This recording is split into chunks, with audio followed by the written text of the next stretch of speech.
বিভিন্ন স্থানে শ্রমিক অসন্তোষের পেছনে আওয়ামী লীগের লোকজন সহ বহিরাগতরা রয়েছেন জানিয়ে শ্রম ও কর্মসংস্থান উপদেষ্টা আসিফ মাহমুদ সজীব ভুঁইয়া বলেছেন, আজ থেকে তাদের বিরুদ্ধে অ্যাকশন শুরু হবে। বুধবার সচিবালয়ের স্বরাষ্ট্র মন্ত্রণালয়ের সভাকক্ষে শ্রমিক অসন্তোষ নিয়ে বৈঠকের পর উপদেষ্টা কথা বলেন।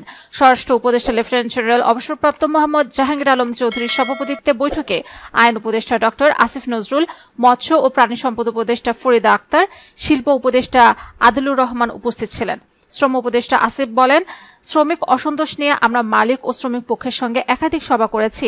আমাদের শিল্প উপদেষ্টাও কথা বলছেন। সব শ্রমিক নেতার কাছ থেকে আমরা এটাই জানতে পেরেছি, এখন যে আন্দোলনগুলো হচ্ছে শ্রমিক নেতারা এ আন্দোলনের প্রকৃতিটা নিজেরাই বুঝে উঠতে পারছেন না, কারণ এখানে কোনো নির্দিষ্ট দাবি উঠে আসছে না, কোনো নির্দিষ্ট দফা পাওয়া যাচ্ছে না। তিনি বলেন, যারা সাধারণত শ্রমিক আন্দোলন করেন তারাও সেখানে সেভাবে নেই। বহিরাগত লোকজনের আধিক্য দেখা যাচ্ছে। কিছু কিছু জায়গায় মালিক পক্ষ বেতন দিতে দেরি করছে, এজন্য আন্দোলন হচ্ছে। কয়েকটি স্পেসিফিক ফ্যাক্টরি আছে যেখানে মালিক পক্ষ পালিয়ে গেছে, সেখানে কিছুটা অসন্তোষ হয়েছে, সেগুলো আমরা অ্যাড্রেস করছি। সেগুলোর জন্য সরকার সফট লোন ঘোষণা দিয়েছে, সেটার পরিধি আরও বাড়ানো হবে।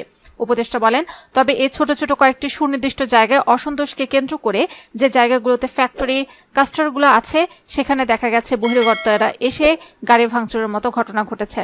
আসিফ মাহমুদ বলেন, শ্রমিক নেতারাই আমাকে বললেন যে তারা সেখানে হেঁটে এসেছেন এবং তারা দেখেছেন যে হেলমেট এবং হাফ প্যান্ট পরা যারা টোকায় তাদের টাকা দিয়ে বিভিন্ন প্রোগ্রামের জন্য ভাড়া করা হয়, তাদের সেখানে দেখা গেছে। তিনি বলেন, স্থানীয়ভাবে আওয়ামী লীগও আছে কিছু জায়গায়, কিছু স্থানীয় বিএনপি নেতা রয়েছেন বলে আমরা সংশ্লিষ্টতা পেয়েছি।